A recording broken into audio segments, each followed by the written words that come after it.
Hello friends, we already covered first part of at the high school paragraph 1 to 3 I think. Then आज हम पढ़ेंगे rest part जो कि बचा हुआ है, आज पूरा कंप्लीट कर लेंगे और फिर बाद में हम आपको क्वेश्चन आंसर प्रोवाइड कर देंगे। ठीक है, हमने पढ़ा कि महात्मा गांधी का वार्न कहाँ हुआ और उन्हें महात्मा का जो है ओहदा मिला।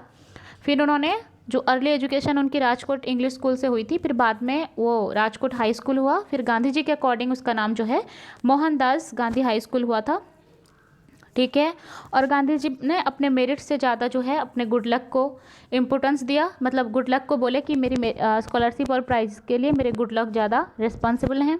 और फिर उन्होंने जो है उनकी जो ऑटोबायोग्राफी है वो जो ली गई है माई एक्सपेरिमेंट विथ ट्रूथ से, एट द हाई स्कूल जो है माई एक्सपेरिमेंट विथ ट्रूथ से लिया गया है।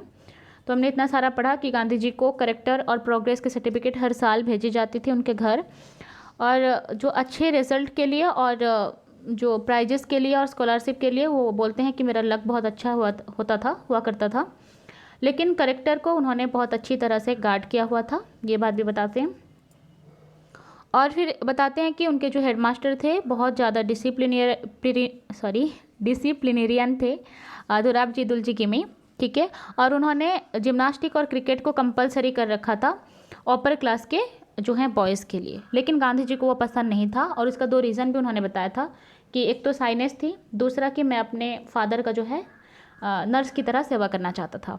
ठीक है, और फिर बाद में सोचते हैं कि मैं वो गलती किया था, दैट मीन जो है मेंटल ट्रेनिंग के साथ फिजिकल ट्रेनिंग भी ज़रूरी है, जो मैंने नेगलेक्ट किया था, आप लोगों को नहीं करनी चाहिए। ठीक है, तो और एक बात क्या हो गई कि ये जो अपने फादर को सर्व कर रहे थे, तो इस रास्ते में आ गई उनकी जिम्नास्टिक और क्रिकेट का कंपलसरी करना, जो कि इदुलजी गिमी सर ने किया था। तो फिर क्या हुआ, एक दिन उन्हें सज़ा भी मिली थी कि उन्हें फ़ाइन पे करना पड़ा था 1 और 2 अन्ना, क्योंकि वो लेट हो गए थे सैटरडे में जब उन्हें जाना था जिम्नास्टिक क्लास के लिए, और उनके पास कोई वॉच नहीं था। और फिर क्लाउड से वो पता नहीं कर पाए कि वक्त कितना हो रहा है, तो फिर उन्हें सज़ा मिली। और फिर दोराबजी दुलजी गिमी सर ने उनसे क्या किया ना, फ़ाइन लगा दिया 1 और 2 अन्ना का। फिर नेक्स्ट यहाँ से हम स्टार्ट करेंगे। ठीक है, I was convicted of lying that deeply pained me, how was I to prove my innocence, there was no way, I cried in deep anguish, I saw that a man of truth must also be a man of care, this was the first time and the last instance of my carelessness in school, I had a faint recollection that I finally succeeded in getting the fine remitted. The exemption from exercise was of course obtained, as my father wrote himself to the headmaster saying that he wanted me at home after school. देखें, तो गांधी जी कहते हैं I was convicted of lying, मैं झूठ का शिकार हो गया, द डीपली पेंड मी, और मुझे ये बहुत दर्द दिया क्योंकि मैंने झूठ नहीं बोला था और मैं ये साबित भी नहीं कर पाया कि मैं झूठ नहीं बोल रहा हूँ। ठीक है, how was I prove my innocence, है ना, मैं अपनी मासूमियत को, अपनी बेगुनाही को किस तरह साबित करूँ। देयर वॉज नो वे, कोई रास्ता नहीं था, कोई तरीका नहीं था। आई क्राइड इन डीप एंग्विश, है ना, बहुत ही बैडली, बहुत दुख से मैं रोने लगा। ठीक है, I show that A man of truth must also be a man of care, इंसान को सिर्फ सच्चा होना ज़रूरी नहीं है, उसके साथ में उसे केयरफुल भी होना ज़रूरी है, क्योंकि अगर हम केयरलेस होते हैं तो हम सच बोलेंगे कोई यकीन नहीं करेगा। ठीक है, अगर हम सच बोलते हैं दैट मीन उसे प्रूव भी कर पाएँ, हमें इतना केयरफुल होना चाहिए। This was the first time and the last instance of my carelessness in school, ये मेरी पहली और आखिरी गलती थी, केयरलेसनेस थी स्कूल में। उसके बाद से ना, I had a friend recollection that I finally succeeded in getting the fine remitted, फिर बाद में ना मैं अपने फ़ाइन को माफ़ करवा लिया था उनसे, क्योंकि और फिर मैंने उस तरह की गलती बाद में नहीं की। ठीक है, और फिर मेरी फ़ाइन जो है वो रिमीट हो गई। याद रखना, गांधी जी की जो फ़ाइन थी 1 और 2 अन्ना, वो फिर बाद में रिमीट हो गई थी। The exception from exercise was of course obtained, as my father wrote himself to headmaster saying that he wanted me at home after school, फिर मेरे पिताजी ने जो है उन्हें लेटर लिखा हेडमास्टर जी को, और वो हेडमास्टर का नाम क्या था, दोराबजी दुलजी गिमी। ठीक है, कि मुझे मेरा बेटा घर में चाहिए क्योंकि मैं बीमार हूँ और उसे मेरी खिदमत करनी है। ठीक है, बट दो I was known the words for having neglected exercise, I'm still paying the penalty of another neglect. I don't know when I got the notion that good handwriting was not a necessary part of education. और ये problem बोल रहे हैं कि पहली तो problem ये थी कि मैं क्रिकेट और जिम्नास्टिक जो है उसे नहीं करता था, ये मेरी पहली गलती है, तो ये हो गई। और फिर और एक प्रॉब्लम क्या है कि मेरी हैंडराइटिंग बहुत बुरी थी, ठीक है।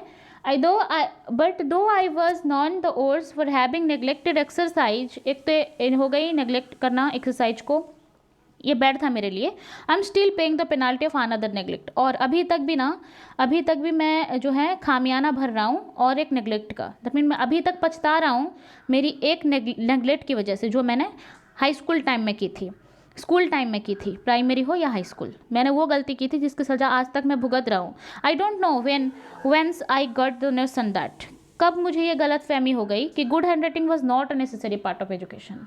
मुझे नहीं पता था कि मुझे कब ये गलत फहमी हो गई कि जो गुड हैंड राइटिंग होते हैं वो एजुकेशन का पार्ट नहीं है। मैं यही सोचता था कि गुड हैंड राइटिंग जो है ना एजुकेशन का पार्ट नहीं है, कैसे भी लिख दो, लिखो तो मतलब है, ठीक है, ऐसा मैं सोचा करता था कि गुड हैंड राइटिंग इतना ज़्यादा ज़रूरी नहीं है, जबकि मैं गलत था, मेरा नोशन गलत था।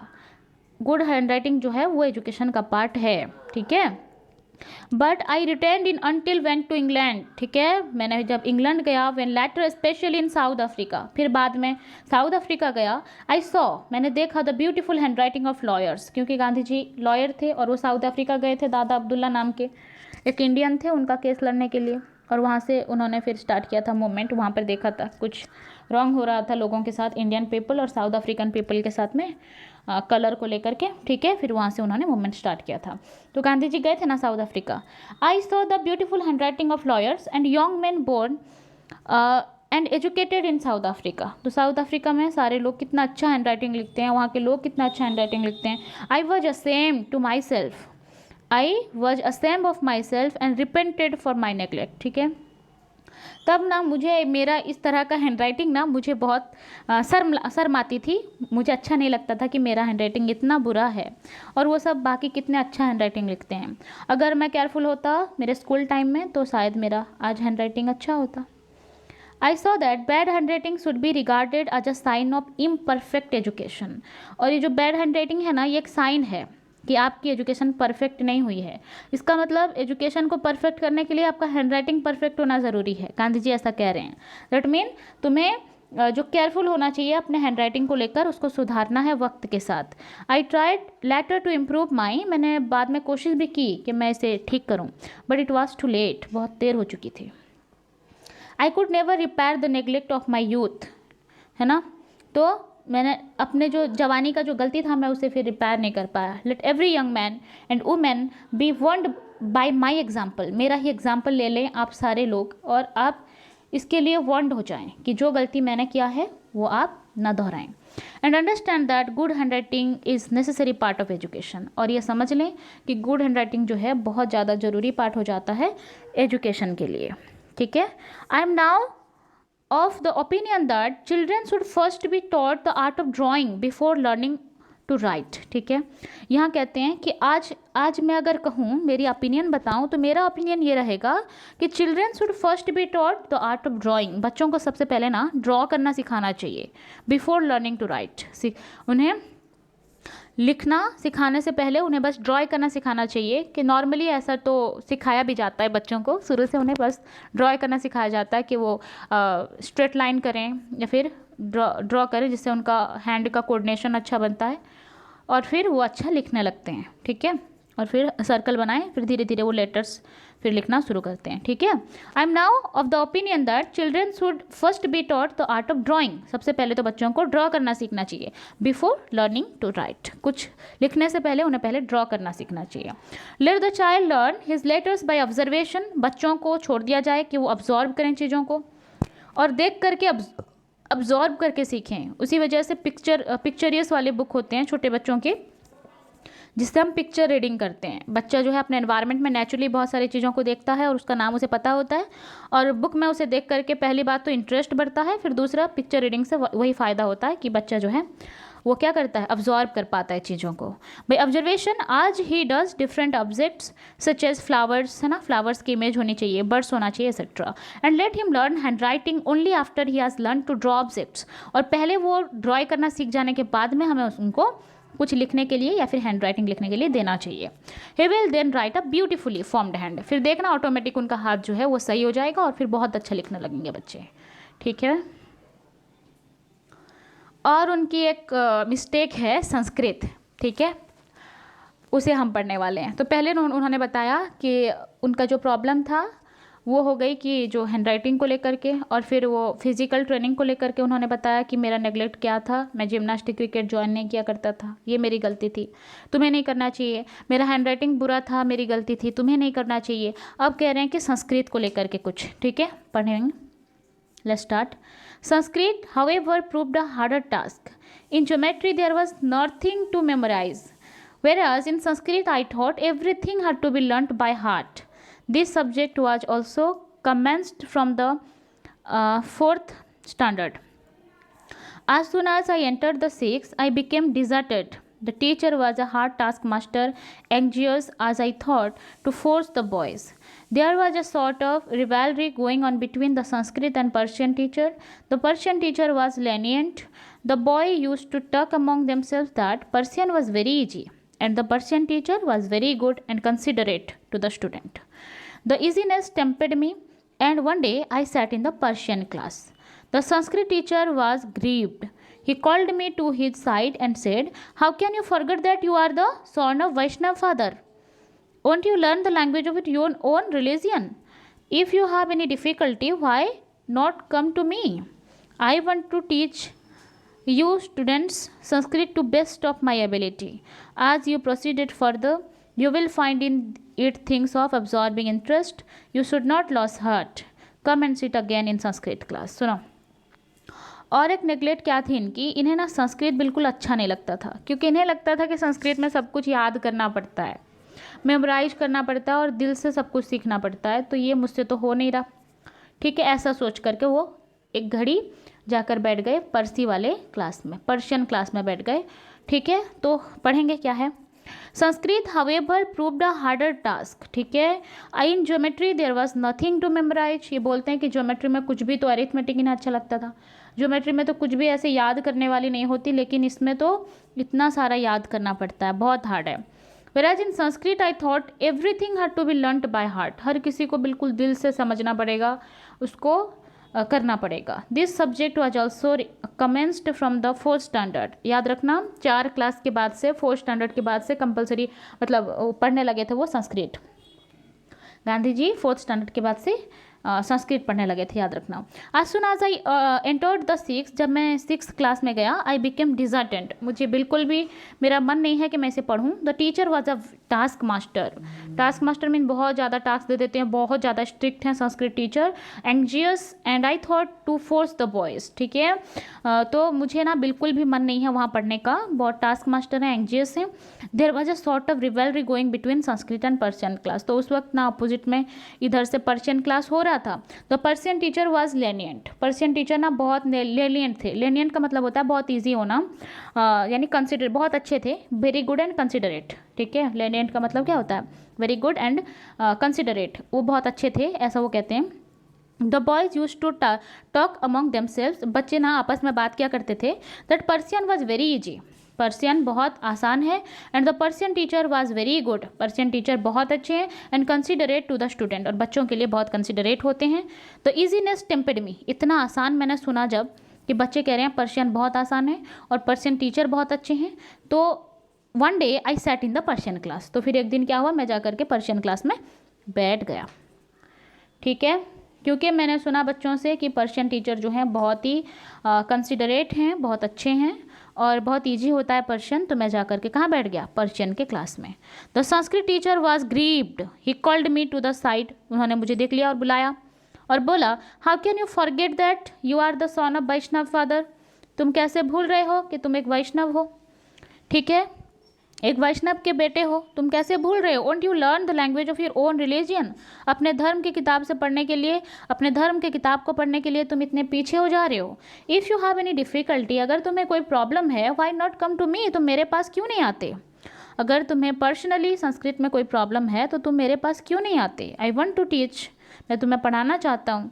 You student Sanskrit to the best of my ability, मैं अपने एबिलिटी में बेस्ट तरीके से तुम्हें पढ़ाऊँगा। ठीक है, आज you proceed further you will find it things of absorbing interest, फिर धीरे धीरे तुम्हें इसमें इंटरेस्ट होने लगेगी।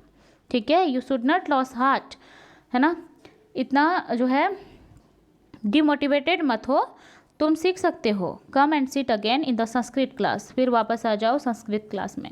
समझ आया? तो ये जो है ना, जब संस्कृत टीचर ने देखा कि वो पर्शियन क्लास में बैठे हुए हैं तो उन्होंने उनको बुलाया और पूछा कि तुम यहाँ क्यों बैठे हो, यहाँ क्यों पढ़ रहे हो? तुम्हें तो अपने रिलीजियन का पढ़ना चाहिए, संस्कृत पढ़ना चाहिए, क्योंकि एक वैष्णव फादर के बेटे हो तुम। इसलिए अगर तुम्हें कोई प्रॉब्लम है तो मैं तुम्हें अलग से पढ़ाऊँगा, तुम्हें समझाऊँगा, तुम फिर से वापस संस्कृत क्लास में आ जाओ। This kindness put me to same, वो इस तरह का काइंडनेस दिखाए ना, मुझे बहुत गिल्ट फील हुआ, मुझे बहुत शर्म आई कि मैंने गलत कर दिया। सर इतने अच्छे से बोल रहे हैं और मैंने उनका क्लास छोड़कर जाकर पर्शियन क्लास में बैठ गया, गलती हो गई मुझसे। I could not disregard my teachers affection. ठीक है, today I cannot but thank with gratitude of Krishna Shankar Pandya. तो याद रखना कि उनके जो संस्कृत टीचर हैं उनका नाम क्या है? कृष्णा नाम था उनका, कृष्णा शंकर पांड्या। ठीक है, ये संस्कृत टीचर का नाम है। फिर बाद में इन्होंने उनका शुक्रिया अदा किया। For if I had not acquired the little Sanskrit, अगर मैं तब उनकी बात मानकर संस्कृत पढ़ लिया ना, अगर नहीं पढ़ा होता तो प्रॉब्लम हो जाती। That I learned then I should have found it difficult to take any interest in our sacred books. अगर मैं उनकी बात नहीं माना होता तो बहुत पछताता, है ना। अच्छा हुआ कि मैंने उनकी बात मान ली। और जो हमारे संस्कृत टीचर थे उनका नाम कृष्णा शंकर पांड्या था, और उनकी वजह से मैं संस्कृत सीखा अच्छी तरह, और फिर अपने सारे जितने भी धर्म की किताबें थे मैं उसको अच्छे से समझ पाया।